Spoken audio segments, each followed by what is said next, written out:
Assalamualaikum warahmatullahi wabarakatuh. Yang terhormat Bapak Suparta selaku dosen pengampu mata kuliah akuntansi perbankan. Kami dari kelompok satu yang beranggotakan Raka Aslia dan dua teman saya Zaskia Kamila dan Fitra Faizim Saha. Saat ini kami ingin membahas terkait jasa pengiriman uang atau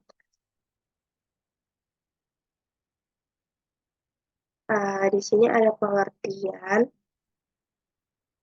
Jadi transfer itu adalah salah satu jasa yang diberikan oleh bank umum untuk melayani pengiriman uang dari bank umum untuk melayani pengiriman uang dari satu tempat ke lain tempat ke lain tempat. Bank Indonesia telah menyelenggarakan Bank Indonesia telah menyelenggarakan Bank Indonesia Real Time Gross Settlement atau BIRTGS yang merupakan sistem transfer atau clearing antar bank seketika. Jadi, bank ini menyelenggarakan jasa pengiriman uang kepada masyarakat berupa pengiriman uang atau transfer, yaitu pemindahan dana antar rekening dari suatu bank ke cabang bank sendiri atau bank lain, baik untuk kepentingan nasabah maupun kepentingan bank itu sendiri. Kegiatan transfer akan memberikan manfaat bagi bank, yaitu adanya pengedepanan dana pertama transfer yang dilakukan tidak pada hari yang sama memberikan pendapatan jasa transfer. Jasa transfer ini semakin canggih. Perkembangan terkini Bank Indonesia telah memiliki sistem yang sangat cepat dalam menangani transfer antar bank. BIRTGF ini adalah sebuah sistem transfer atau clearing antar bank di mana nasabah yang menggunakan fasilitas ini dapat mentransfer dalam waktu yang sangat cepat dalam hitungan menit. Namun biaya relatif mahal dan belum semua bank menyelenggarakan sistem ini. Pihak-pihak yang terlibat dalam kegiatan transfer yang pertama itu ada nasabah sebagai pihak pemilik dana atau pengirim dana yang akan memindahkan dananya atau menerima sejumlah dana dari pihak pengirim melalui jasa pengiriman uang. Yang kedua ada bank penarik atau drawer bank selaku bank transfer atau bank yang menerima dana dan amanat dari nasabah untuk ditransfer kepada drawer atau bank penarik yang kemudian diserahkan kepada penerima dana atau beneficiary. Yang ketiga ada bank tertarik atau drawee bank, bank yang menerima transfer masuk dari drawer bank untuk diteruskan atau dibayarkan kepada penerima atau beneficiary. Dan yang keempat ada beneficiary, yaitu pihak terakhir yang berhak menerima dana transfer dari drawee bank.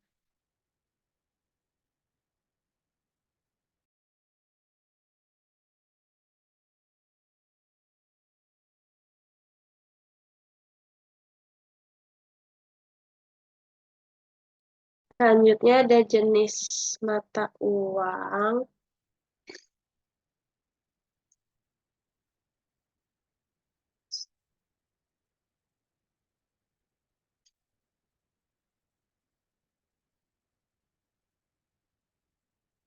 Jenis mata uang ada yaitu pengiriman uang dapat dilakukan dengan mata uang rupiah dan mata uang asing dengan catatan mata uang asing dengan catatan transfer dalam valuta asing hanya boleh dilakukan transfer dalam valuta asing uh, hanya boleh dilakukan oleh bank devisa oleh bank devisa karena transfer falas hanya diperkenakan khusus ke transfer falas yang hanya diperkenakan khusus ke luar negeri atau dari luar negeri.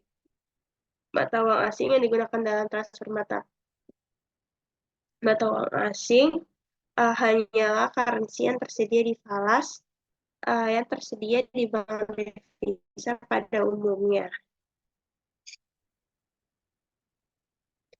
Kemudian ada jenis transfer atau aliran dana. berdasarkan lalu lintas dananya, transfer dibedakan menjadi dua. Yang pertama ada transfer keluar atau outgoing transfer, yaitu pengiriman uang atas perintah nasabah atau bagian bank tertentu untuk keuntungan pihak lain pada bank lain atau cabang bank sendiri. Dan yang kedua ada transfer masuk atau incoming transfer, di mana pengiriman uang itu yang diterima dari cabang lain, cabang cabang lain bank cabang lain bank sendiri atau dari bank lain untuk keuntungan nasabah sendiri atau penerima dana pada bank sendiri. Yang ketiga ini ada berdasarkan negara tujuan, yaitu ada transfer dalam negeri dan transfer luar negeri. Kalau transfer dalam negeri itu uh, pengiriman uang yang dilakukan di dalam negeri, sedangkan kalau transfer luar negeri itu bank akan mengirim atau mencari bank korespondennya di luar negeri untuk pengiriman atau penerimaan dana. Kemudian ada akuntansi transfer keluar atau outgoing transfer dilakukan setelah seluruh setoran efektif yang dimana setoran itu berupa setoran tunai, pendebitan rekening koran atau giro, pencairan tabungan, deposito, warkat lain yang disetujui. Setoran-setoran berupa warkat akan ditagihkan atau diinkasokan atau dikeringkan terlebih dahulu. Bila seluruh dana efektif, maka transfer dilakukan. Transfer keluar yang dinyatakan efektif akan dicatat sebesar nilai nominal yang diamanatkan oleh nasabah. Pencatatan ini akan melibatkan rekening antar kantor atau RK, di mana kegiatan transfer ini akan mendatangkan pendapatan berupa komisi transfer. Keuntungan bagi bank untuk melaksanakan transfer keluar adalah sebagai sarana untuk menciptakan pendapatan dalam bentuk komisi. Komisi peningkatan pelayanan kepada para nasabah, peningkatan paksa pasar bank, dan promosi lainnya. Pengiriman uang juga dilakukan oleh bank dengan cara memerintahkan cabang lain untuk membayar sejumlah uang tertentu kepada beneficiary atau orang yang berhak menerima transfer yang berdomisili di kota tertentu. Dengan demikian, maka terjadilah hubungan antar kantor cabang, antar kantor cabang seperti cabang pemberi amanat dan cabang pembayar transfer. Di sini contohnya, Tuan Steve hendak mengirim uang kepada rekannya di Medan sebesar 15 juta. Dengan komisi transfer 3.000, maka pembayaran dilakukan atas beban rekening gironya di jurnal sebagai debit rekening giro nasabah 15 juta 3.000 dan kreditnya RAK serta pendapatan komisi transfer sebesar 15 juta dan 3.000.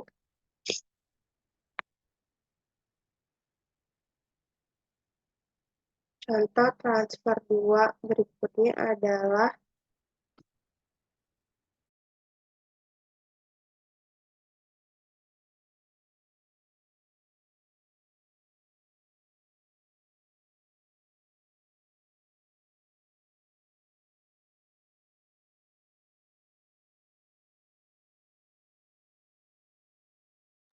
di sini pada tanggal 1 April 2006, Dewi merupakan nasabah giro memberikan amanat kepada Bank Sentosa Jakarta untuk mentransfer dana yang dibutuhkan kepada Dodi, nasabah Bank Sentosa Cabang Bandung, sebesar 100 juta.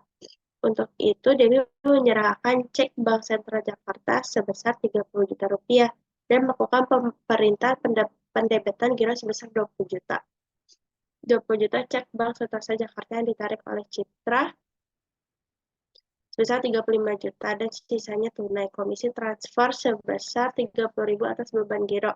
Clearing dinyatakan efektif pada hari itu juga, maka pencatatan clearingnya yang pertama adalah per debit warkat clearing sebesar 30 juta uh, sesuai dengan pernyataan bahwa Dewi menyerahkan cek Bank Sentral Jakarta sebesar 30 juta untuk melakukan pendebatan giro.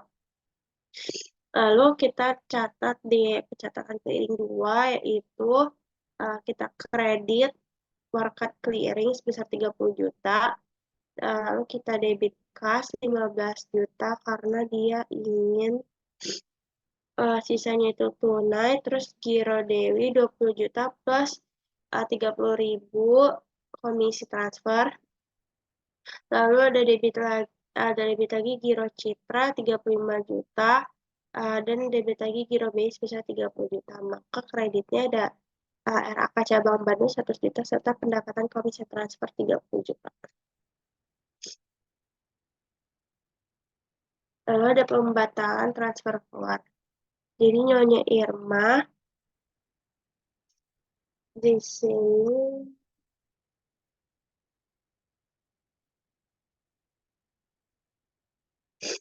di sini Nyonya Irma merupakan nasabah tabungan yang membatalkan pengiriman dananya sebesar 15 juta. Pelaksanaan transfer melalui cabang Bank Angkasa di Malang, maka pembatalan transfer dikenakan biaya sebesar 15.000. Maka jurnal transaksinya debit RAK 15 juta, kreditnya rekening tabungan, dan kreditnya pendapatan komisi transfer sebesar 15.000.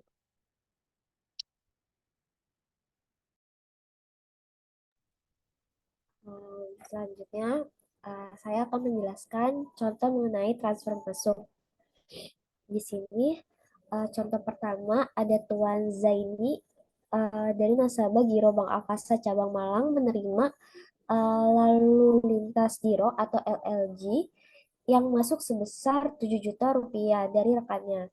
Nah, dana tersebut berasal dari Bank Niaga di Malang. Maka transaksi dari transfer masuk ini adalah di debit Giro BI sebesar 7 juta rupiah, kreditnya adalah rekening giro nasabah 7 juta rupiah. Nah, contoh yang kedua, di sini ada Syaiful. Tuan Syaiful, nasabah tabungan Bank Akasa Cabang Malang, dia ini menerima kiriman dana sebesar 5 juta rupiah, 5 juta rupiah.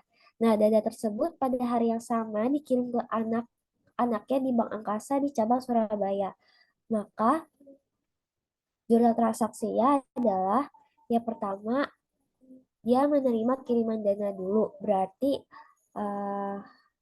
jurnalnya giro BI di debit sebesar 5 juta rupiah, kreditnya adalah KSKU sebesar 5 juta rupiah.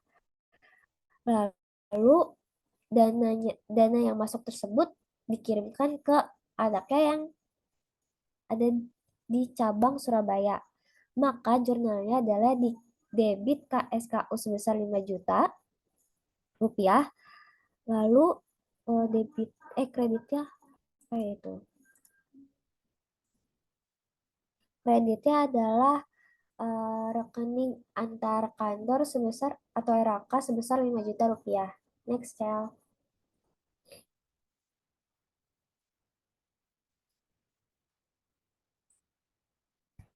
Nah, lanjut ke contoh pembatalan transfer yang masuk. Di sini ada contoh pertamanya, Tuan Setia selaku nasabah tabungan menerima kiriman uang sebesar 50 juta rupiah dari nasabah bank lain di Jakarta. Sebelumnya, Cel.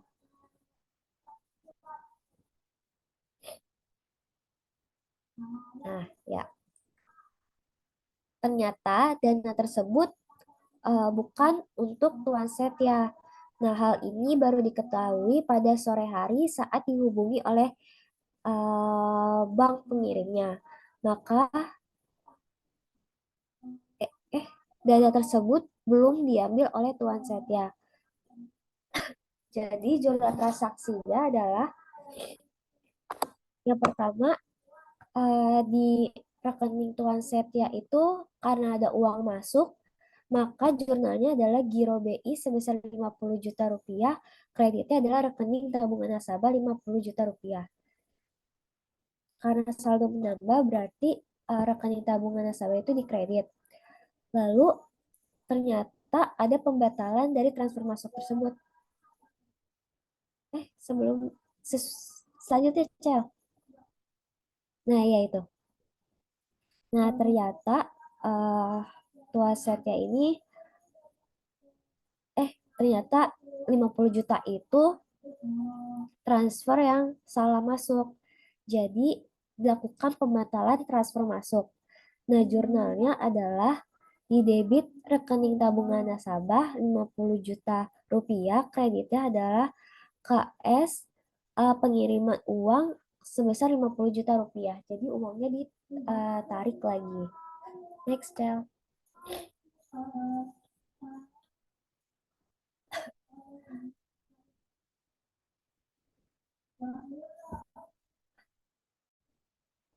Lalu lanjut ke akuntansi transfer luar negeri. Yang pertama di sini ada transfer keluar dari valuta falas dengan valuta asing. Nah, contohnya, Tua Ronald hendak mengirim uang ke Singapura sebanyak 100.000 Singapura dolar dengan komisi 0,05% dari nilai transfernya. Nah, biaya transfernya itu sekitar 40.000 rupiah. Lalu ada kurs dari telegraphic transfer yang dijual seharga 5.500. Nah, pembayaran tersebut dilakukan dengan valuta rupiah. Nah, di sini kita akan melakukan penyelesaiannya dulu nih. Nilai yang ditransfer kan 100.000 Singapura dolar. Dengan komisinya 0,05%, berarti 50. 100 dikali 0,05% jadi 50 Singapura dolar. Lalu jumlah yang ditransfernya berarti ada sekitar 100.050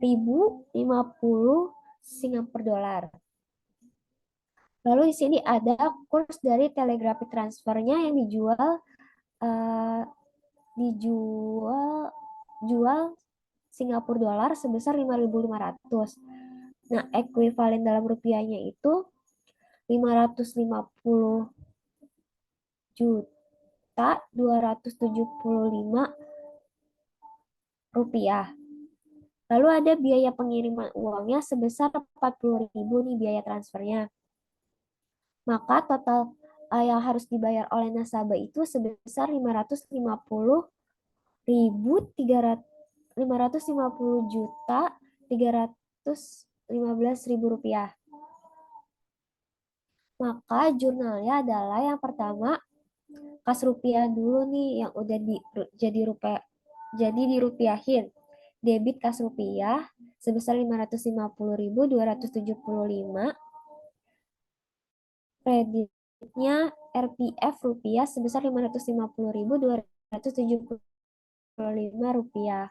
Lalu lanjut ke jurnal RPF SGD Singapura dolar sebesar 100.050 Singapura dolar dengan kreditnya antar bank Pasifa Falas sebesar 100.000 dolar.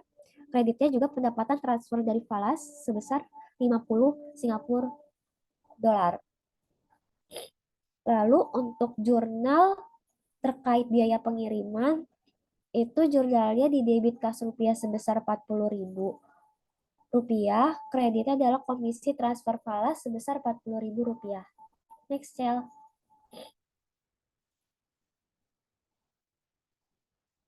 Nah, lanjut ke transfer keluar falas dengan overbooking. Jadi di sini ada contohnya, Tuan Dharma hendak mengirim uang ke Jerman sebesar 25.000 di eh eh di EM dengan komisi 0,05% dari nilai transfer. Nah, biaya transfernya itu sebesar 25.000 rupiah.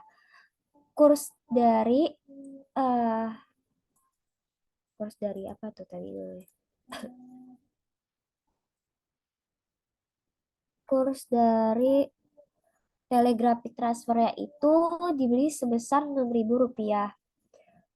Terus kurs telegraphic transfer yang dijual itu sebesar 6.500 rupiah. Jadi pembayaran ini nanti dibebani dengan rekening giro rupiah ya. Berarti pertama kita ubah dulu gitu di DEM-nya. Apa sih? Ya pokoknya mata uang Jerman. Itu nilai ditransfernya kan 25.000. Terus komisinya 0,05%, berarti 25.000 dikali 0,05%. 5% dapat 12,5. Jadi jumlah yang harus ditransfer itu sebesar 25.012,5. Lalu ada kurs dari telegraphic transfernya yang dijual itu kan sebesar 6.500. Nah, ekuivalen dalam rupiahnya berarti 162.581 rupiah. Jika biaya pengirimannya atau biaya transfer itu sebesar 25.000, maka total yang harus dibayar nasabah secara rupiah ini sebesar 162.646.250 rupiah. Nah, untuk jumlah transaksinya berarti kan ekuivalen dalam rupiah ini kita jurnal di debit rekening giro nasabah sebesar 162.581.250 rupiah. Kreditnya adalah RPF rupiah sebesar 162.581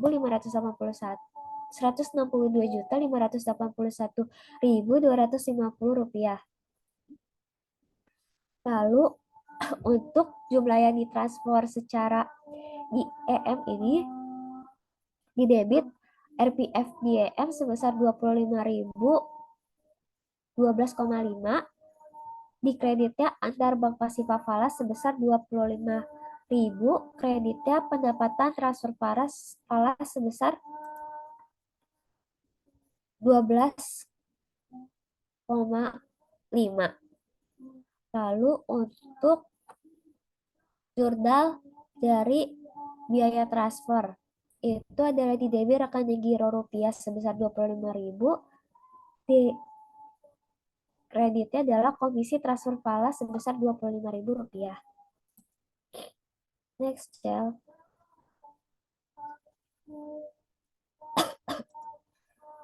Lalu masuk ke akuntansi transfer luar negeri, bagian transfer masuk. Nah, di sini ada contoh mengenai transfer masuk bila penerima dana ingin mengambil dalam valuta rupiah. Contoh ya, Tua Robert memperoleh transfer masuk sebesar 5.000 US dollar dari Citibank Las Vegas melalui Bank Akasa Cabang Malang. Kurs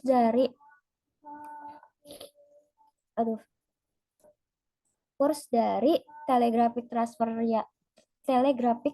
transfer secara beli itu 9.200 rupiah. Sedangkan kurs jualnya itu sebesar 9.500 rupiah.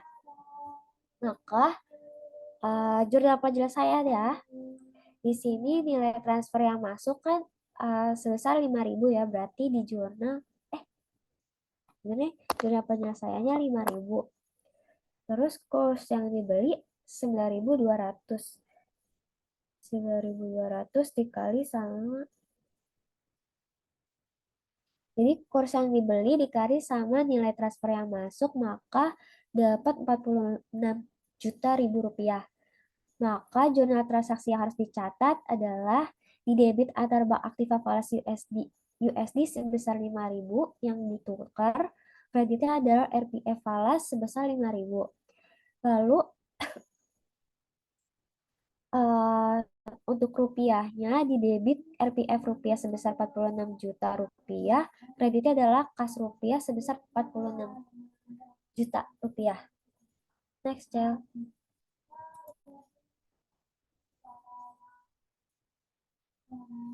Lalu masuk ke contoh kedua, yaitu transfer masuk bila penerima dana ingin mengambil dalam valuta asing atau valuta yang sama. Contoh ya, Tua Michael memperoleh transfer masuk sebesar di IM 19.000 dari Dutch Bank Jerman melalui Bank Akasa Cabang Malang. Nah, kurs beli banknotes di IM ini secara rupiah itu 5.150 ribu rupiah. Sedangkan untuk kurs jual ya itu 5.250. Maka Jumlah transaksi ya adalah tahap pertama kita melakukan saat dana falas itu diterima oleh bank pembayar. Jadi di debit antar bank aktiva atau aktiva falas dari DIM ini sebesar 19.000 kreditnya adalah RPF DIM sebesar 19.000. Lalu di debit lagi 96.900 ini dari 11.000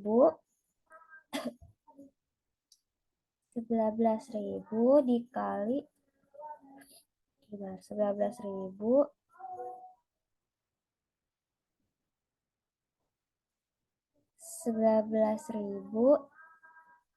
dikali berapa tuh?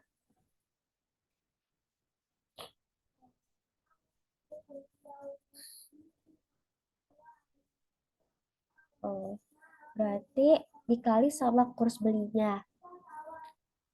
Maka di jurnal debit RPF rupiah sebesar 96.900.000 rupiah, kreditnya adalah kas rupiah sebesar 96.900.000 rupiah. Lalu lanjut ke tahap 2. Di sini adalah ketika nasabah akan mengambil dalam valuta yang sama.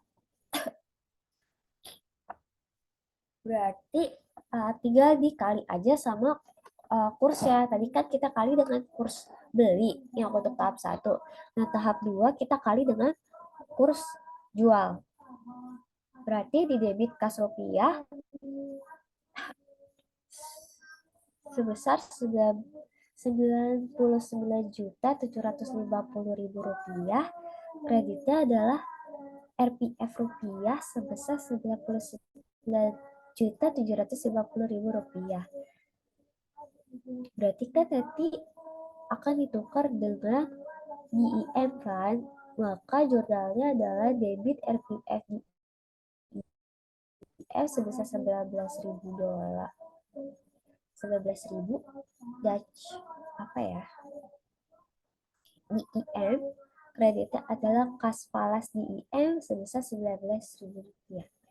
Karena apa dikredit? Karena kan kalau dalam bank kredit itu kasnya menambah. Jadi makanya kas falasnya dikredit sebesar 19.000.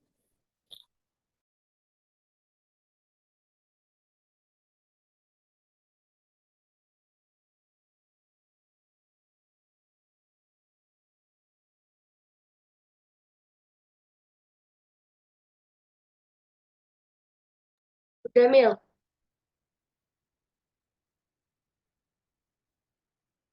Next. Excel. Eh,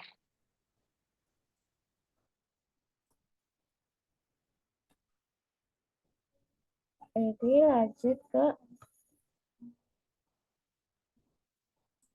pengertian Picasso. Oke, Picasso.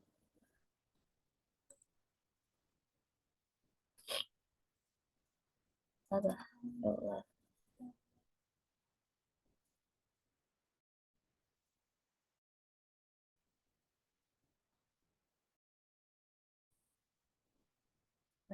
Picasso. Sebentar.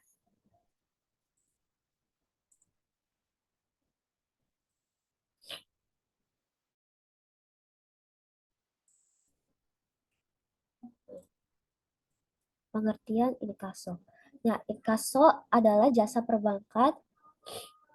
Inkaso adalah jasa perbankan yang melibatkan pihak ketiga dalam rangka penyelesaian tagihan berupa warkat-warkat atau surat berharga yang tidak dapat diambil alih atau dibayarkan segera kepada si pemberi.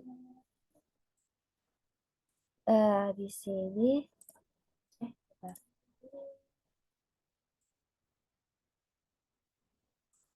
inkaso.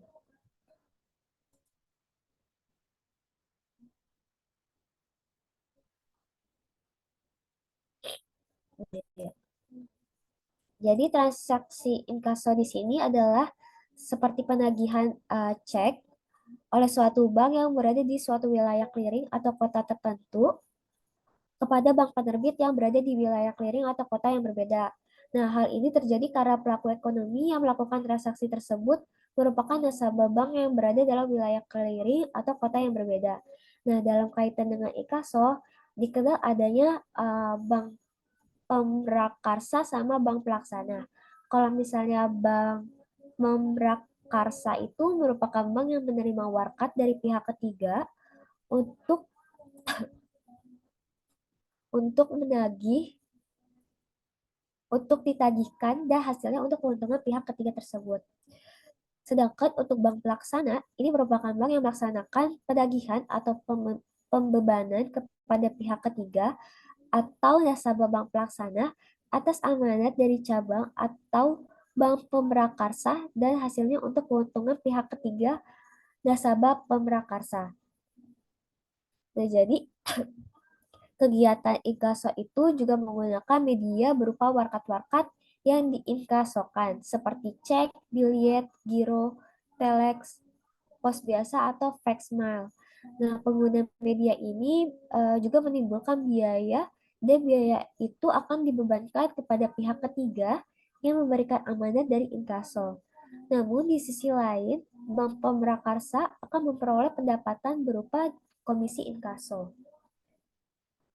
Next, Cel.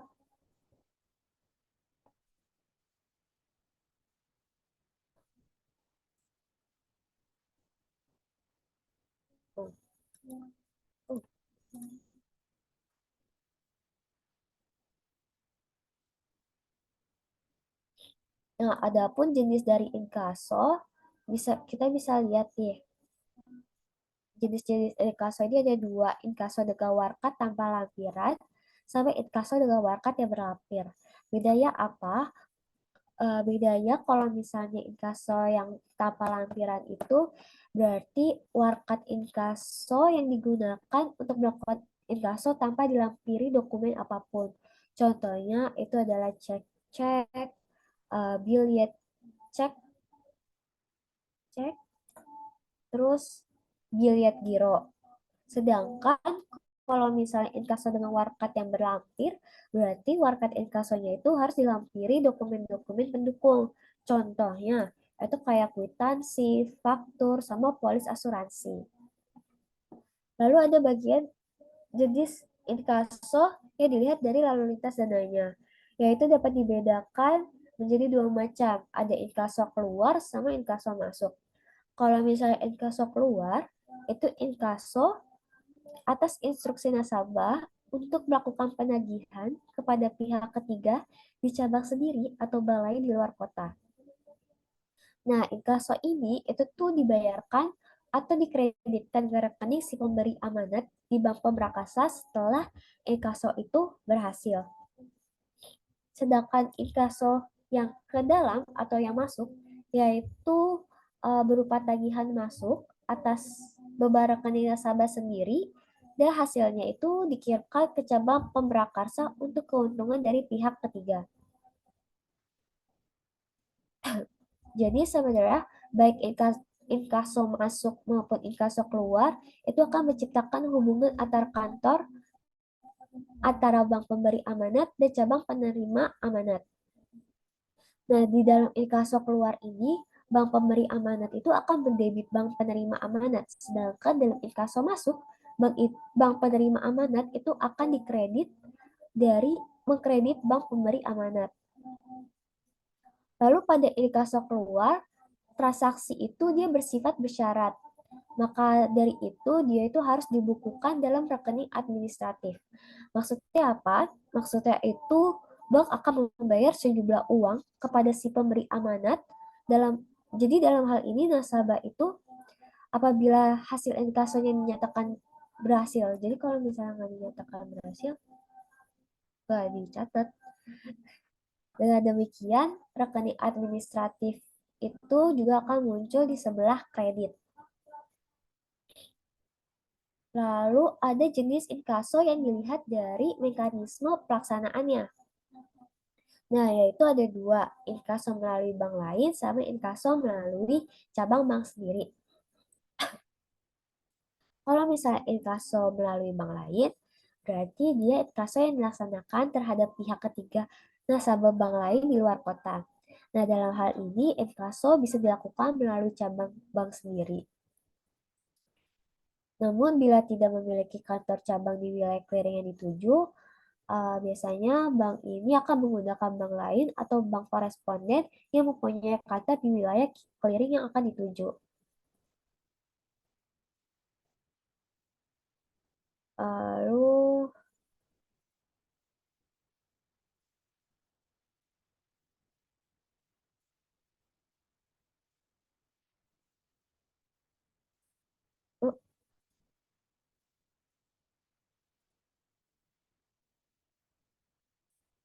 lalu lanjut ke jenis yang kedua yaitu inkaso melalui cabang bank sendiri.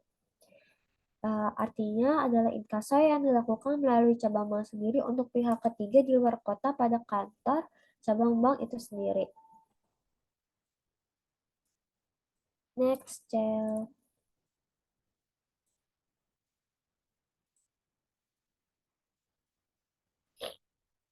Oh, ini.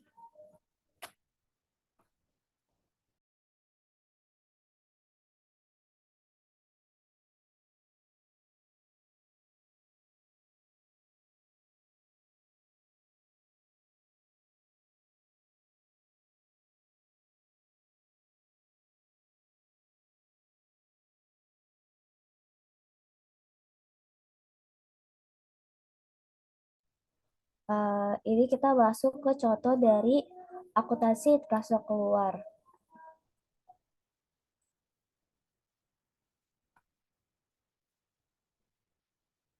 Jadi, catatan pada rekening ini nanti dia akan menggunakan ayat jurnal tunggal posisi kredit, di mana rekening ini akan outstanding selama tenggang waktu menunggu dari hasil. Jadi kalau misalnya inkaso itu berhasil, maka akan langsung dikreditkan atau dibayarkan ke rekening si pemberi amanat, dan secara otomatis rekening administratif untuk inkaso itu harus dinihilkan atau didebit. Karena transaksi inkaso itu telah real atau efektif. Jadi dibukukan pada rekening real. Aduh,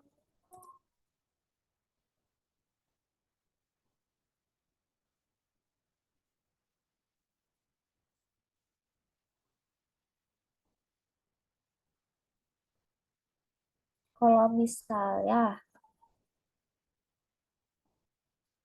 uh, hasil inkaso ini diberikan untuk diberikan kepada bukan nasabah, maka bank itu harus mencatat terlebih dahulu pada rekening administratif warkat inkaso yang akan dibayar. Nah, di sini ada contoh ya.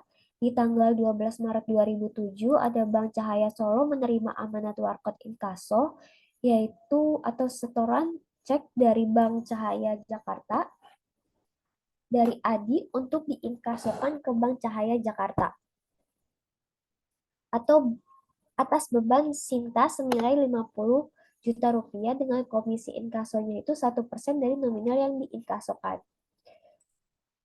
Jadi pada saat menerima setoran cek tersebut, Bank Cahaya Solo sebagai bank pemrakarsa itu harus mencatat rekening administratif ya sebagai berikut, yaitu di kredit warkat inkaso disetor dan ditagihkan sebesar 50 juta rupiah. Pencatatan dengan ayat jurnal tunggal pada posisi kredit ini disebabkan karena transaksi ini kan bersifat bersyarat dan bila berhasil dia akan menimbulkan kewajiban dari bank pemrakasa untuk menyerahkan atau mengkreditkan ke rekening dari pemberi amanah itu sendiri. Nah, lalu pada hari yang sama Bank Cahaya Solo ini menerima konfirmasi bahwa inkaso untuk beban Sinta nasabah Bank Cahaya Jakarta itu dinyatakan efektif atau bisa dibilang dia ada dananya. Maka tugas dari Bank Pemrakarsa pertama yaitu menihilkan rekening administrasinya untuk inkaso ini. Kedua, dia akan melimpahkan hasil tagihannya kepada ia berhak dengan cara mencatat pada rekening real atau efektif. Maka pencatatan pada rekening administratifnya yaitu di debit warkat inkaso disetor dan ditagihkan sebesar 50 juta rupiah. Nah, untuk pencatatan pada rekening real pada Bank Cahaya Solo, di sini di debit RAK dari cabang Jakarta sebesar 50 juta rupiah, kreditnya adalah Giro Adi sebesar 49.500 ribu rupiah, dikredit juga pendapatan komisi inkaso sebesar 500 ribu. Jadi 4.900.000 ini dapat dari 50.000 dikurang sama komisinya yaitu 500. Jadi dapat giro adinya sebesar 49.500. Lalu adapun pencatatan pada Bank Cahaya Jakarta atau bank dari pelaksanaannya berarti dia mendebit giro Sinta sebesar 50 juta ribu rupiah, kreditnya adalah giro BI sebesar 50 juta rupiah. Jadi kan berarti akun giro BI dari Bank Cahaya Jakarta itu akan menambah sebesar 50 juta rupiah. Nah, pelimpahan dari hasil inkaso ini sebenarnya tidak hanya ke rekening giro, tetapi tergantung dari permintaan si pemberi amanat. Misalnya bisa ke tabungan atau ke rekening lain yang akan dikehendaki atau yang diminta gitu. Next, Cel. Mil, bentar deh mau ganti ini. Bentar. Oke. Nanti selanjutnya akan dijelaskan oleh Sahal. Mana sih tadi jasa pengiriman? Bentar ya guys.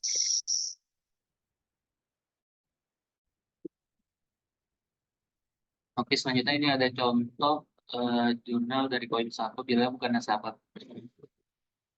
Nah, pencatatan pada rekening realnya di sini untuk debitnya di sini ada RAK cabang Jakarta dan untuk kreditnya ada warkat inkaso yang telah ditagih dan akan dibayar. Namun bila pemberi amanat mengambilnya secara tunai, maka di jurnal Bank Cahaya Solo adalah ini untuk debitnya ada warkat inkaso yang telah ditagih dan akan dibayar, dan untuk kreditnya ada kas sebesar 46.500.000 dan pendapatan komisi inkaso sebesar 500.000 didapat dari 50 juta itu dikali dengan 1%. Next.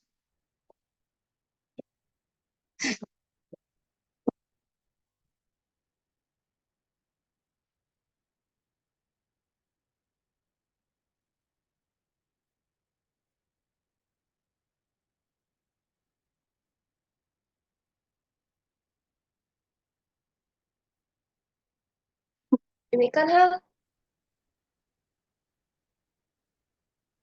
Nah,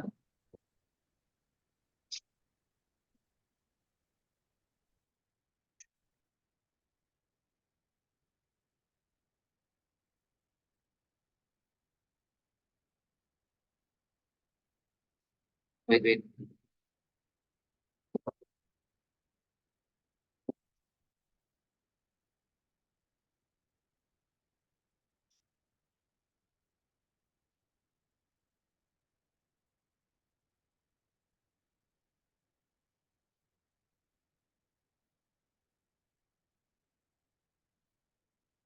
Itu ya benar.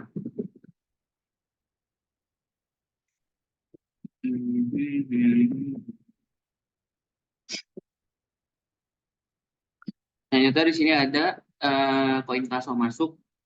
Eh, ada contoh dari Bank Semarang. Tanggal 10 April 2007, Tonggi nasabah Bank ABC Semarang telah menjual mobil kepada duta nasabah Bank Omega Surabaya dan total transaksinya itu senilai 300 juta rupiah.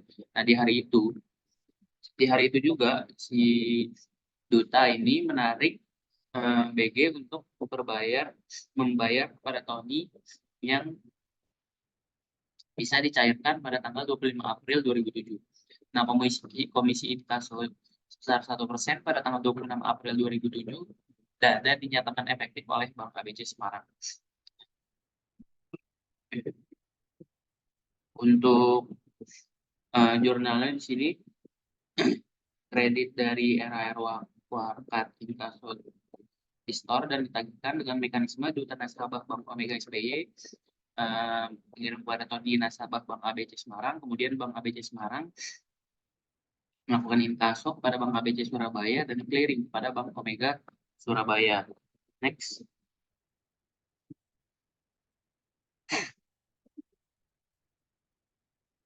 Nah, transaksi inkaso antar bank ini dapat diselesaikan melalui kantor cabang bank sendiri yang terdekat atau ada di wilayah clearing bank yang dituju. Dengan demikian, Bank Permerakarsa yang melakukan inkaso hanya akan berhubungan rekening dengan kantor cabangnya. Sedangkan kantor cabang sendiri akan berhubungan dengan bank lain di wilayah clearing yang berbeda yang telah menerbitkan cek atau bilet giro. Oleh karena itu, pencatatan transaksi ini terjadi di Bank Pemrakarsa, bank pelaksana cabang bank sendiri, dan bank lain yang tertagih. Nah, di sini ada koin kaso masuk. Catatan di Bank ABC cabang Surabaya ini, atau bank pelaksana, pada saat menagih melalui clearing pada Bank Omega Surabaya dilakukan pada rekening administratif, di mana catat sebagai kredit RAR Warkat Clearing sebesar 300 juta. Kemudian bila Bank Omega Surabaya menyatakan bahwa dana dinyatakan efektif, maka Bank Omega Surabaya melakukan perdebatan pada rekening giro duta. Untuk giro duta pada pada debit, dan kreditnya ada giro BI sebesar 300 juta. Nah, pada Bank ABC cabang Surabaya akan melakukan penilihan pada rekening administratif dan melakukan pencatatan untuk keuntungan Bank Omega cabang Semarang. Untuk jurnalnya dari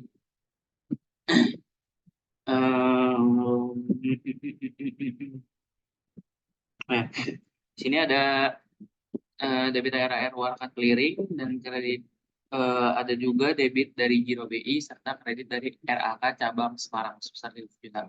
Nah, Bank ABC Semarang mendapatkan informasi dari Bank ABC cabang Surabaya bahwa dana dinyatakan efektif, maka Bank ABC Surabaya segera menihilkan rekening administratif untuk inkaso dan membukukan hasilnya ke rekening Tony setelah dipotong komisi inkaso pada rekening realnya.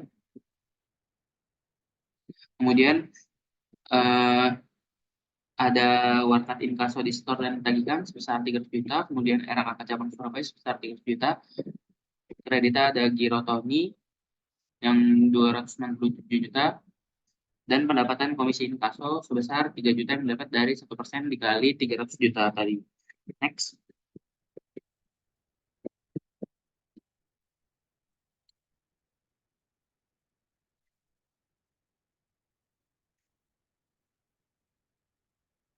Oke, selanjutnya ada payment point. Payment point adalah salah satu jasa perbankan untuk melayani masyarakat yang akan melakukan pembayaran yang relatif rutin dan nilainya relatif kecil. Contohnya di sini ada pembayaran rekening listrik, telepon, dan air.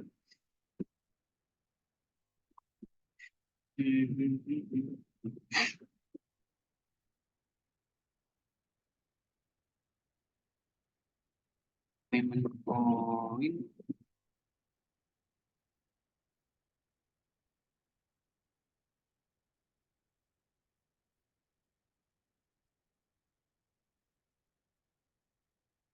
Oke, next.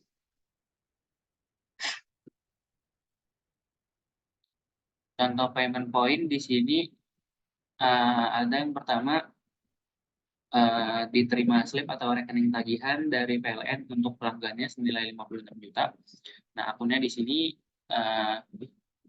berarti kredit, yaitu RAR Wakat titipan PLN. Kemudian jika transaksinya diterima pembayaran dari pelanggan listrik sebesar 1.500.000, akunnya di sini ada RAR Wakat titipan PLN sebesar 56 juta, Kemudian kas karena diterima pembayaran dari pelanggan itu sebesar 1.500.000 dan untuk kredit ya itu ada rekening titipan PLN sebesar 1.500.000. Nah, untuk transaksi hasil tagihan masyarakat dilimpahkan ke Giro PLN setiap hari itu akunnya ada di debit rekening titipan PLN sebesar 1.500.000 dan kredit Giro PLN sebesar 1.500.000. Next.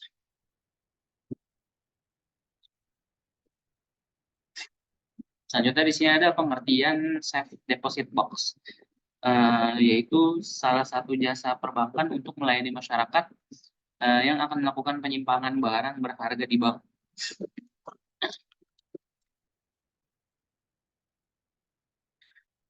Memberikan pendapatan bagi bank dan besarannya tergantung pada lamanya masa sewa dan sewa yang diterima di muka. Next.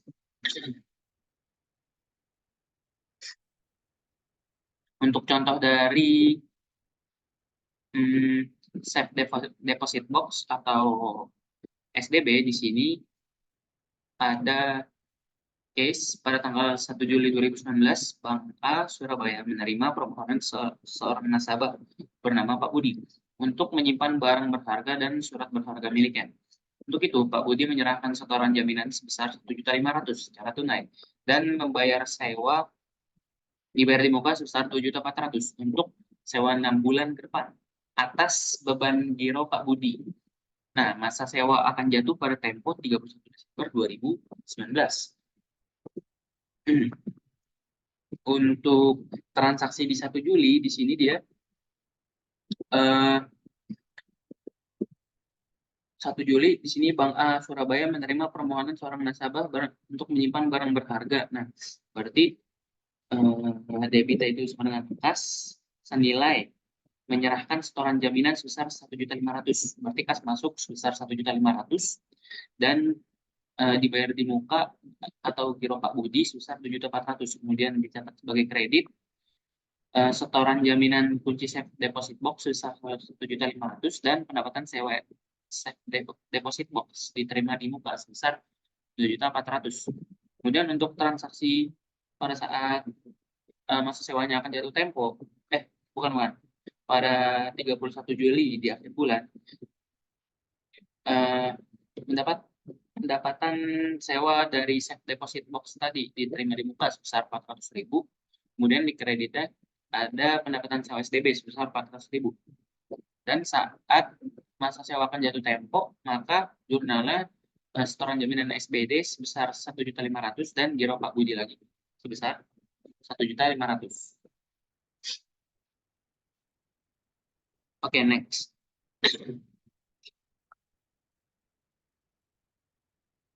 Next di sini ada travel check, cek perjalanan yang merupakan surat berharga yang dikeluarkan oleh sebuah bank yang mengandung nilai di mana bank penerbit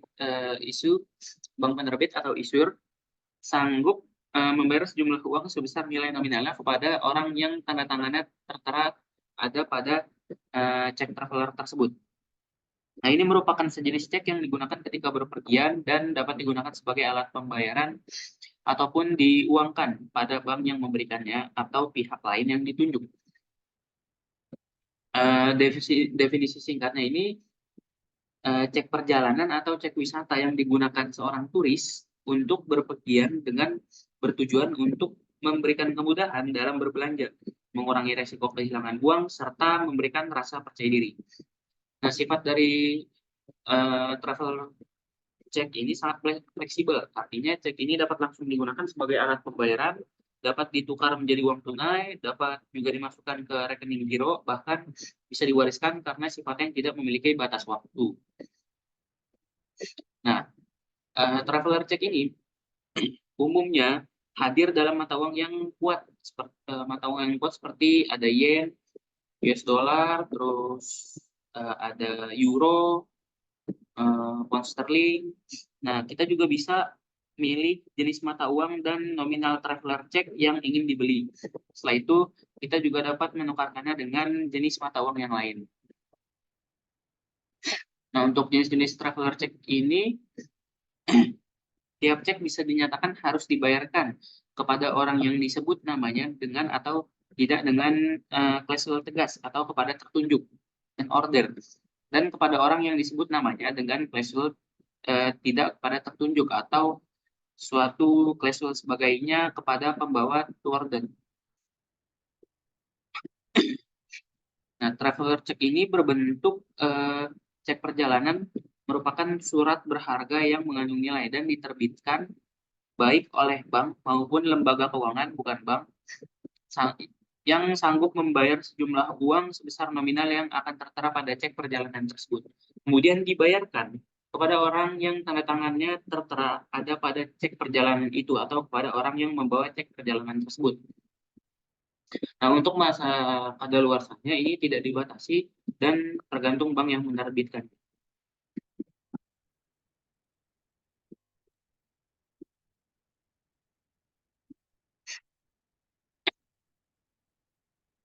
Syarat formal yang terdapat dalam suatu travel check di sini yang pertama ada nama travel check secara tersendiri, kemudian yang kedua ada nilai nominal dari travel check, dan yang ketiga ada nama bank yang mengeluarkan, yang keempat juga ada nomor seri dari tanggal pengeluaran cek perjalanan, yang kelima tanda tangan orang yang berpergian pada waktu pembelian PC dengan tanda tangan pada waktu eh, penguangan cek perjalanan. Dan yang keenam, perintah membayar tanpa syarat. Selanjutnya ada dapat dibayarkan sebagai alat pembayaran yang sah. Dan yang terakhir, tanda tangan dari bank penerbit itu sendiri.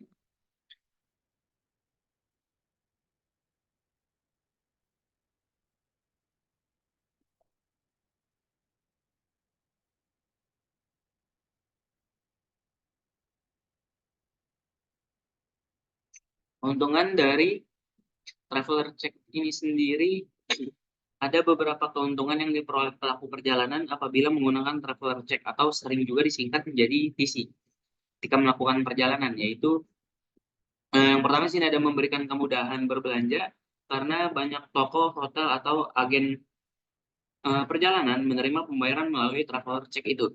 Kemudian yang kedua ada mengurangi risiko kehilangan uang. Eh, Mengingat apabila traveler check hilang, si pemilik atau si pembawa dapat langsung melapor ke bank penerbit dan traveler check yang hilang tersebut tidak bisa ditukarkan pihak lain. Kemudian yang ketiga, masa berlakunya tidak terbatas dan lebih aman daripada menggunakan atau membawa uang tunai, terutama dalam jumlah yang cukup besar.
Oke, sekian presentasi dari kelompok kami, kurang lebihnya.